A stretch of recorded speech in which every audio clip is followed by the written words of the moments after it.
आणि आता जाऊया छत्रपती संभाजीनगरमध्ये त्या ठिकाणी उमेदवाराकडून ईव्हीएमची पूजा करण्यात आली आहे। शिंदे सेनेच्या रत्नमाला ढमढेरे यांनी हळदी कुंकू वाहत ईव्हीएमची पूजा केली आहे। ईव्हीएमवर आमचं संपूर्ण भवितव्य या ठिकाणी आहे आणि त्यामुळे रत्नमाला ढमढेरे यांनी ईव्हीएमची पूजा केल्याचं म्हटलंय।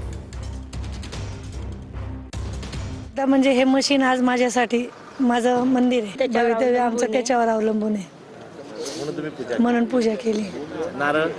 नारळ आता प्रत्येक काही वस्तू घेतली की शुभ कार्यासाठी पहिलं नारळ आपण हे करतो। मशीनची पूजा करण्याच्या मागं की आपण जसं मंदिरात देवाची पूजा करतो तसं मशीनची मी आज पूजा केलेली आहे आणि आज ह्या मशीनमध्येच माझं सर्व भवितव्य आहे।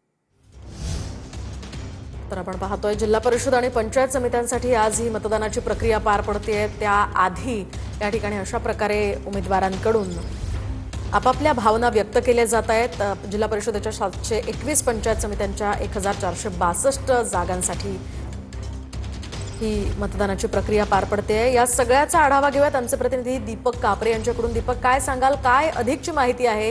ही मतदानाची प्रक्रिया आज पार पडते। खरं तर अजित पवारांच्या निधनानंतर अतिशय शोकाकुल वातावरण महाराष्ट्रभर आहे आणि ठिकठिकाणी आज पश्चिम महाराष्ट्र असेल, कोकण विभाग असेल, मराठवाडा असेल, या ठिकाणी ही मतदानाची प्रक्रिया पार पडते। कशा प्रकारे प्रशासनाची तयारी आहे, काय अधिकचे अपडेट्स या संदर्भात?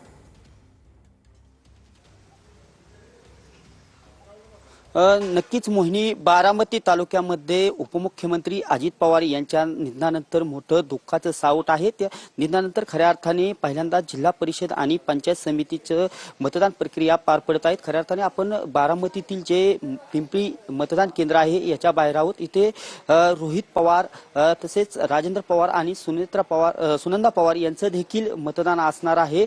या मतदान केंद्रावरती खऱ्या अर्थाने जी मतदानाची प्रक्रिया आहे ती पूर्णतः मतदारांना चांगल्या प्रकारे मतदान करण्यासाठी अतिशय सुलभ करण्यात आलेले आहे। एकंदरीतच या मतदान केंद्रावर पिंक जी प्रक्रिया आहे ती राबवण्यात आलेली आहे आणि या मतदान केंद्रावरती ज्या सर्व निवडणूक अधिकारी असणार आहेत त्या महिला असणार आहेत। पिंपरी येथील मतदान केंद्रावर आपण पाहू शकता की अतिशय चांगल्या प्रकारची निवडणूक अधिकाऱ्यांकडून तयारी करण्यात आलेली आहे आणि सर्व ज्या निवडणूक अधिकारी आहेत त्या महिला आहेत आणि सकाळी खऱ्या अर्थाने 7 वाजल्यापासून ही मतदान प्रक्रिया पार पडणार आहे। आपल्यासोबत ज्या निवडणूक अधिकारी आहेत आपण त्यांच्याशी बातचीत करणार आहोत।